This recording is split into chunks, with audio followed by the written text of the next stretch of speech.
안녕하세요. 뉴스 잉글리시와 G2 글로벌 투자에서 전해드리는 세계는 지금 2024년 7월 21일까지 한 주간 소식을 미리 전해드립니다. 미국 공화당 전당대회가 월요일에 열립니다. 중국 공산당 제20기 3중 전회가 월요일부터 목요일까지 열립니다. 그리고 영국에서는 이번에 새로 선거에서 집권당이 된 노동당이 중심이 돼서 State Opening of Parliament, 그러니까 의회 개원식이 아주 거창하게 열립니다.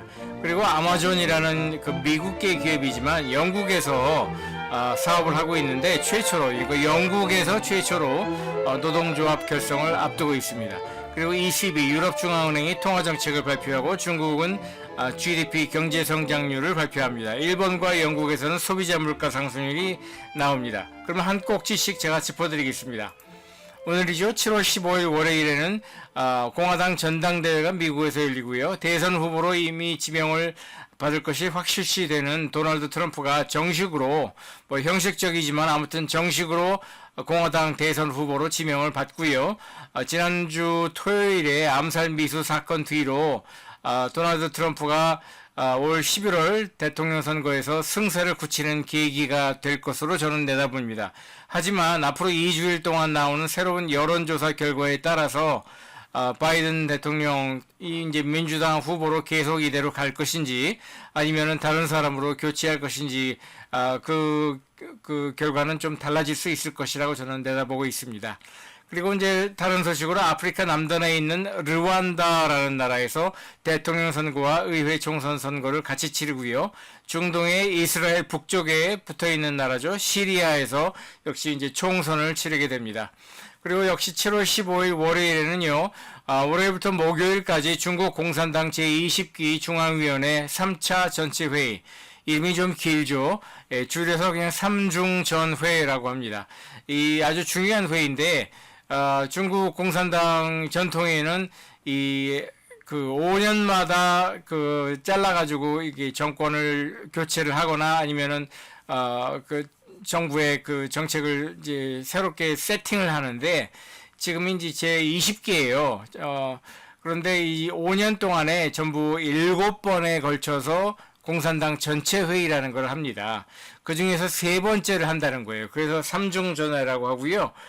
이 3중전회는 역사적으로 이 전통이 있어서 1978년 3중전회에서는 덩샤오핑이라는 사람이 그 문화혁명 당시에 유배되었다가 화국봉이라는 사람을 쫓아내고 그 중국 공산당의 새로운 지도자로 이제 다시 전면에 나서게 됐죠. 그때 삼중전회가 열렸는데 거기에서 개혁개방 정책, 검은색 고양이든 흰색 고양이든 쥐만 잡으면 된다. 그거를 발표를 하면서 굉장히 이 삼중전회의 상징적 의미가 새로 생긴 거예요.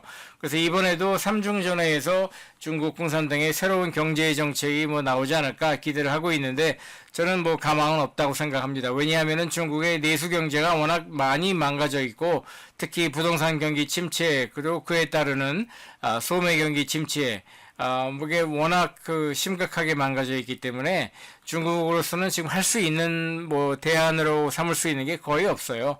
그나마 산업 생산량을 끌어올려서 수출 제조업으로 좀 돌파구를 열어보겠다고 좀 했는데 그것도 여의치 않습니다. 지금 미국이나 캐나다나 호주, 뉴질랜드, 서유럽 나라들 포함해서 대부분의 어떤 구매력을 가진 나라들에서 중국이 수출하는 그 제조업 제품들을 더 이상 사주지 않으려고 하고 있기 때문에 무역 장벽과 관세 장벽에 부딪혀서 중국의 이런 제조업 수출 중심 드라이브가 잘 먹히지 않고 있습니다.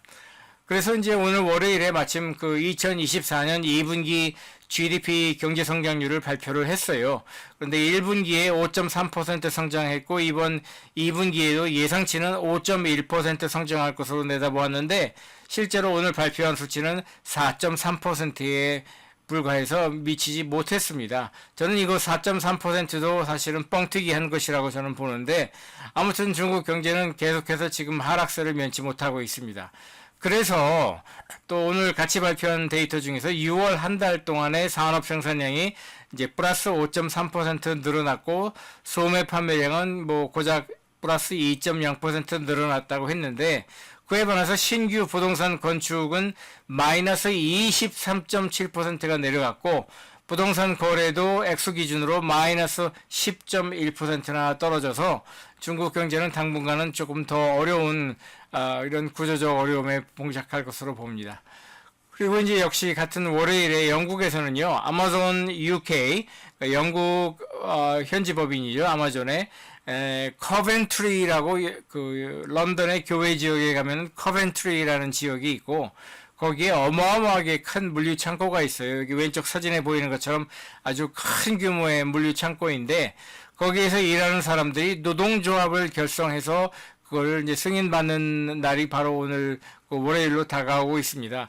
물론 아마존인으로서는 달갑지 않은 일이지만 영국에서는 또 그 영국만의 그 법규가 있기 때문에 노동조합 결성을 뭐 무조건 반대할 수는 없어서 결국에는 노동조합이 출발할 것으로 보입니다.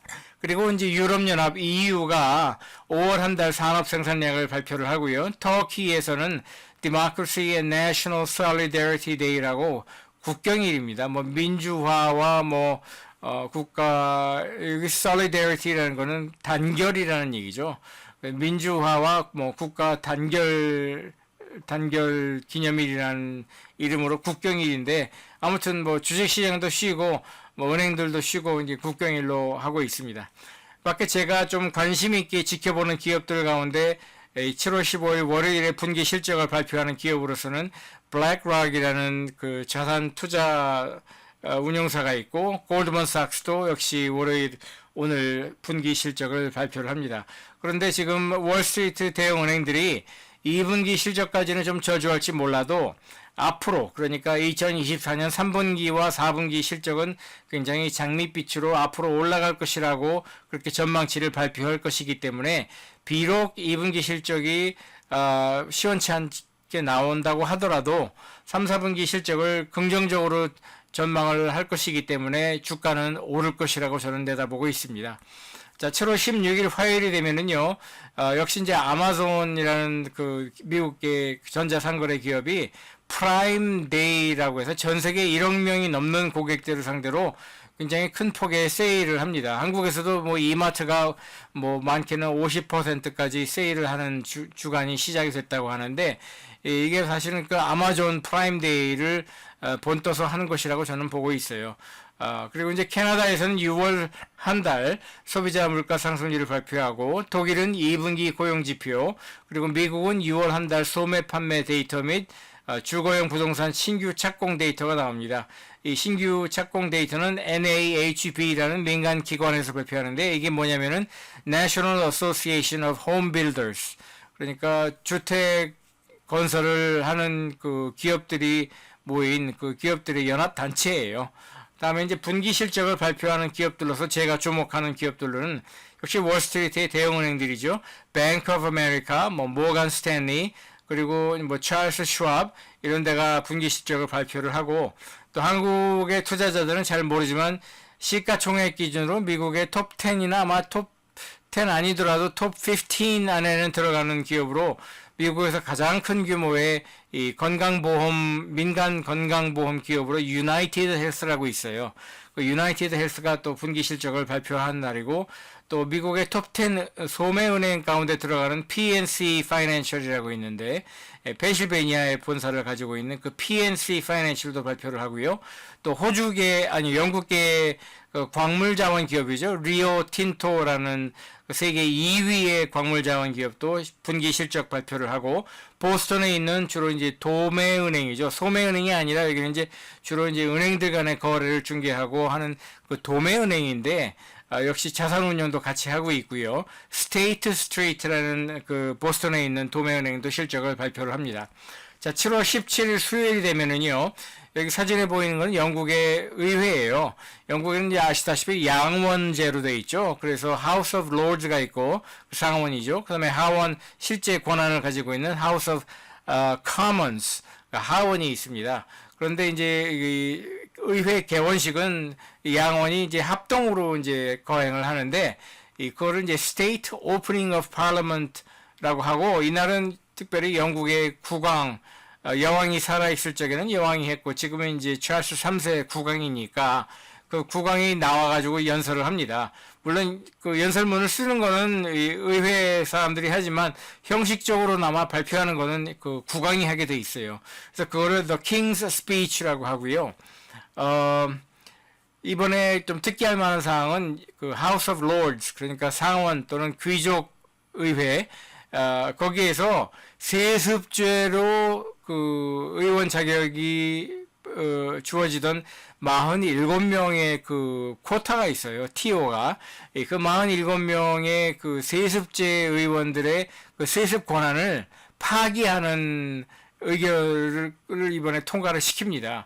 상당히 의미가 있는 것이죠. 그리고 이거 그 영국에는 그 역사가 역시 오래된 나라답게 그 굉장히 이런 의식이나 이런 형식이 굉장히 복잡하고 나름대로 다 의미가 있고 이 사람들이 이걸 다 존중해서 뭐 다른 나라 사람들이 볼 적에는 이게 뭐 이렇게 복잡하고 의미 없는 이런 의식이 많고 복잡하냐 이렇게 보겠지만 이 사람들은 그걸 하나하나씩 다 지켜가는 거예요. 그래서 영국 국왕이 의회에 와서 연설을 하는 동안에 의원 중에 누군가 한 명은 인질로 그 영국 국왕이 사는 버킹엄 궁이라고 그 영국 왕의 왕실 궁이 있잖아요. 그 궁전에 인질로 붙잡혀 가 있어야 돼요. 그게 왜 그러냐면 옛날에 킹 제임스라는 그 제임스 왕 때 이제 이게 그때 시작한 의식인데 재밌게도 영국 왕이 의회에 와서 이제 그때 그 당시에는 영국 왕실과 의회가 어떻게 보면 서로 대립 관계에 있었기 때문에 영국 왕이 의회에 와서 연설을 하는 동안에 그 연설을 마치고 왕궁으로 무사히 돌아갈 수 있게 하기 위한 일종의 인질로서 의원 한 명이 버킹엄 궁전에 인질로 붙잡혀가 있는 거예요. 물론 지금은 그럴 위험이나 그런 리스크가 전혀 없지만 아무튼 그런 전통을 이제 계속 이어나간다는 것이죠. 아주 재미있는 그런 나라입니다. 그 밖에 이제 EU, 유럽연합에서 HICP 인플레이션 데이터. 그러니까 유럽연합은 27개 나라의 결합체잖아요. 그러니까 이 소비자 물가 상승률이라고 하지 않고 Harmonized Index of Consumer Prices라고 해서 소비자 물가 상승률을 27개 나라 것을 데이터를 취합을 해서 그거를 이 가중치를 두어가지고 또 발표를 합니다. 뭐 복잡하긴 한데 아무튼 이게 EU 27개 나라의 소비자 물가 상승률을 말해주는 지표가 됩니다. 그리고 영국은 이제 CPI와 PPI, 그 소비자 물가 상승률과 생산자 물가 상승률을 발표를 하고요. 미국은 연방준비제도이사회, 그러니까 미국의 중앙은행이죠. 이 이른바 베이지북이라는 걸 발표를 하는데 이게 뭐냐면은 풀어서 정식 명칭은 베이지북이 아니고 Summary of Commentary on Current Economic Conditions라고 미국 연방준비제도이사회를 구성하는 그 지역은행 11개인가요?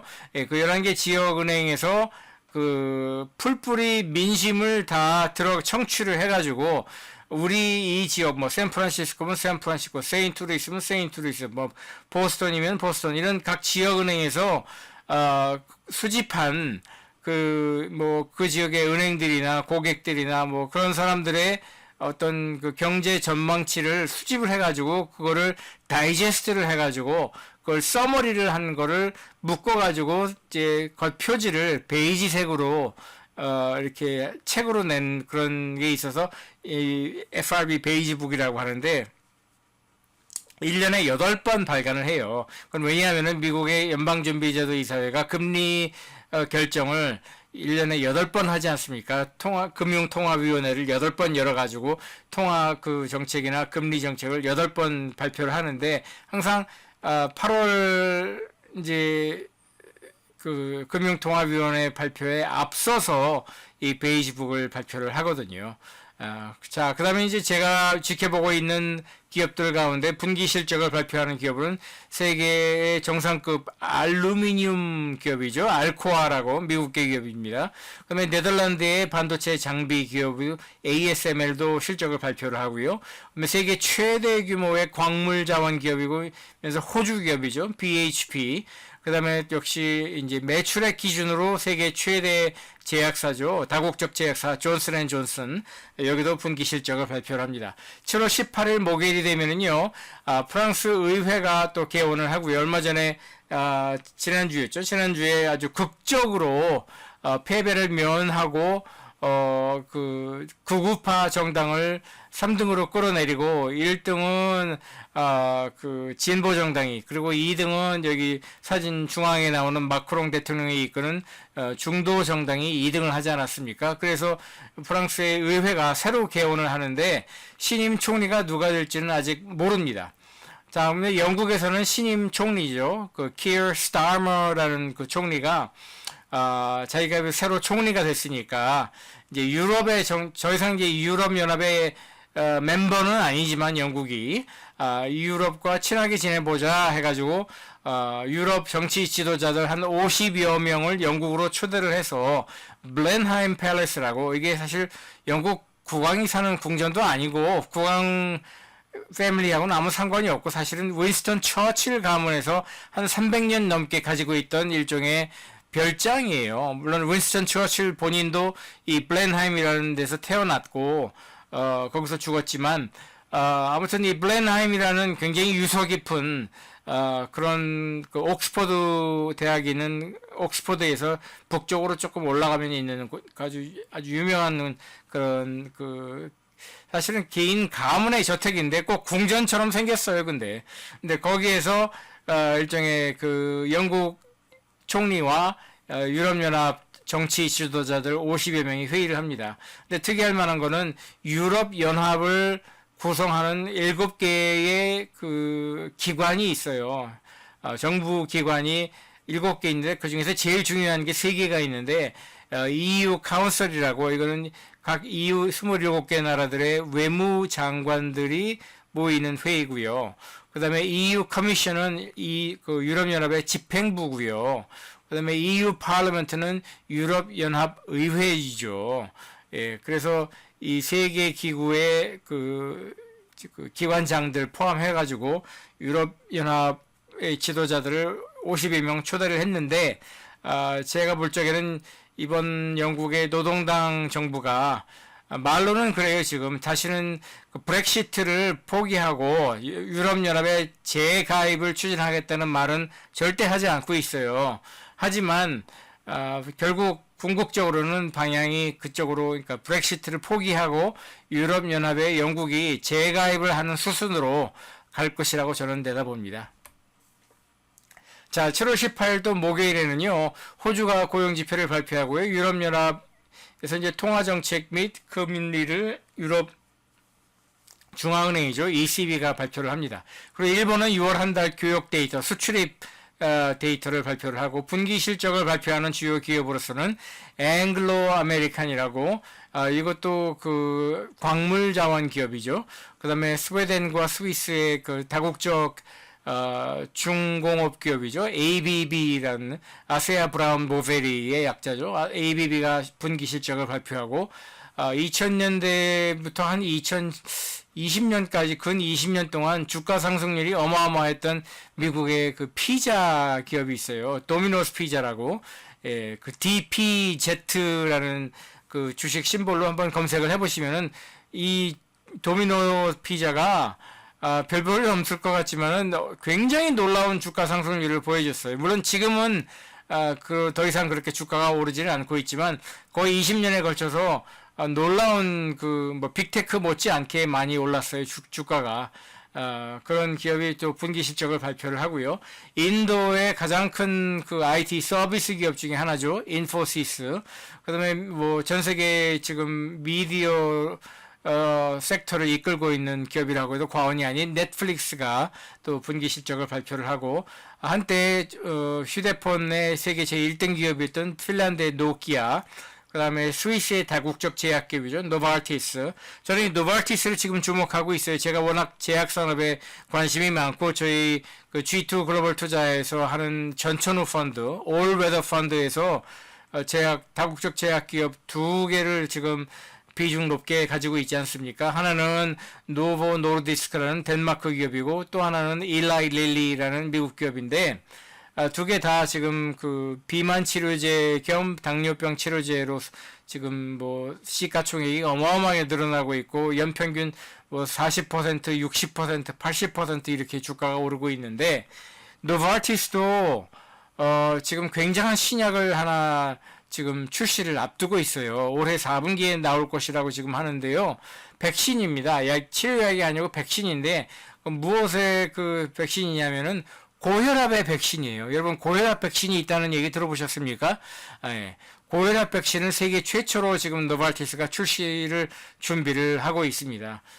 그 다음에 이제 또 실적 발표를 하는 기업으로서는 미국의 항공사죠. 유나이티드 에어라인스와 그리고 무엇보다 한국 사람들이 아주 예민하게 촉각을 곤두세우고 있는 세계 최대 그리고 최고 그리고 최강의 반도체 제조기업이죠. TSMC도 7월 18일 목요일 분기 실적 발표를 합니다.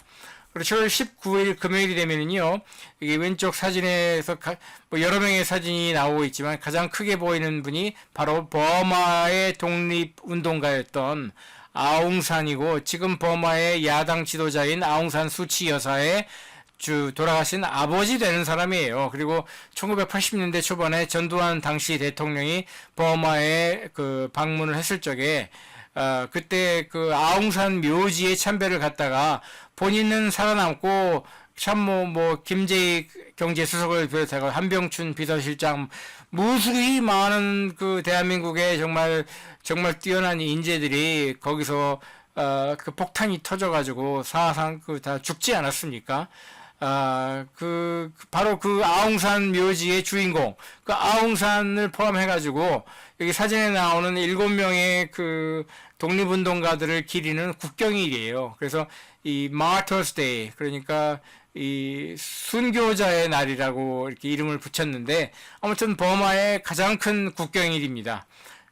그러면 이제 그 밖에 EU, 유럽연합에서 1분기 경제 성장률 최종 수정치를 발표를 하고요. 미국의 이제 그 연방준비제도에서의 중앙은행의 부총재를 하고 있는 미셸 바우먼이라는 사람이 댈러스에서 강연을 하는데 지금 8월 27일인가요? 1년에 한 번씩 하는 그 잭슨 홀 미팅이라고 중요한 그 연례 회의가 있잖아요. 예, 거기에 앞서 가지고 미국 연방준비제도이사회의 어떤 풍향계의 역할을 하는 그런 그 강연이 될 거라고 지금 내다보고 있습니다. 그 밖에 이제 독일에서 6월 한 달 생산자 물가 PPI가 발표가 되고요. 일본에서는 6월 한 달 CPI 소비자 물가 상승률을 발표하고요. 미국은 6월 한 달 또 고용 지표가 나옵니다. 그리고 제가 눈여겨보고 있는 기업들 가운데 분기 실적 발표하는 기업으로는 아메리칸 익스프레스가 있습니다. 그리고 이제 7월 20일 토요일이 되면은요. 아폴로 11호 그 우주선이죠. 11호가 달 착륙을 한 지 55주년이 되는 날입니다. 닐 암스트롱과 버즈 얼드린이라는 그 두 명의 우주인이 그 달 착륙을 해서 정말 역사적으로 달 착륙에 성공을 하고 했던 그 날로부터 이제 55년이 지난 날이죠. 자, 그러면 7월 26일이 되면은 파리 올림픽, 하계 올림픽이 개회식을 하는데요. 그 개회식 전에 그 국제올림픽위원회죠. IOC가 전체 임원회의를 하는 날이 7월 20일 파리에서입니다. 그리고 이제 7월 21일, 일요일이 되면은요, 벨기에의 국경일, 최대 국경일 내셔널 데이예요. 일종의 독립기념일인데, 벨기에라는 나라는 원래 없었다가 1831년에 당시 뭐 유나이티드 더치 유니언이라고 그 네덜란드로부터 독립하려고 전쟁을 했어요. 전쟁을 1830년부터 전쟁을 해가지고 1831년 7월 20일에는 그 독일계 사람이고 귀족이에요. 귀족이었던 그 레오폴드라는 사람을 자기네 왕으로 독일 사람인데 왕으로 모시게 돼요. 그래서 그 레오폴드라는 사람이 정식 그 벨기에 왕으로 취임한 날이 1831년 7월 21일입니다. 그래서 그날을 기념을 해서 벨기에가 이제 내셔널 데이를 하는 것이죠.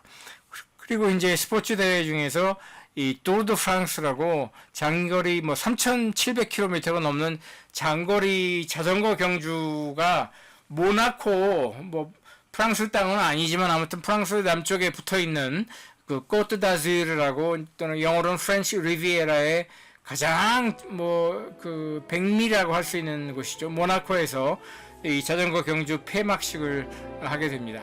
자, 여기까지 그 G2 글로벌 투자와 뉴스 잉글리시에서 전해드리는 세계는 지금 2024년 7월 21일까지 한 주간 소식이었습니다. 왼쪽에 보이는 것처럼 다양한 주제를 가지고 동영상 컨텐츠를 만들고 있고, 이걸 또 오른쪽에 보이는 것처럼 다양한 소셜 미디어 채널로 제가 공급을 하고 있습니다. 여러분들께서도 유익하고 저에게도 유익한 이런 내용을 널리 알려주시면 대단히 고맙겠습니다. 그럼 다음 주에 또 뵙겠습니다.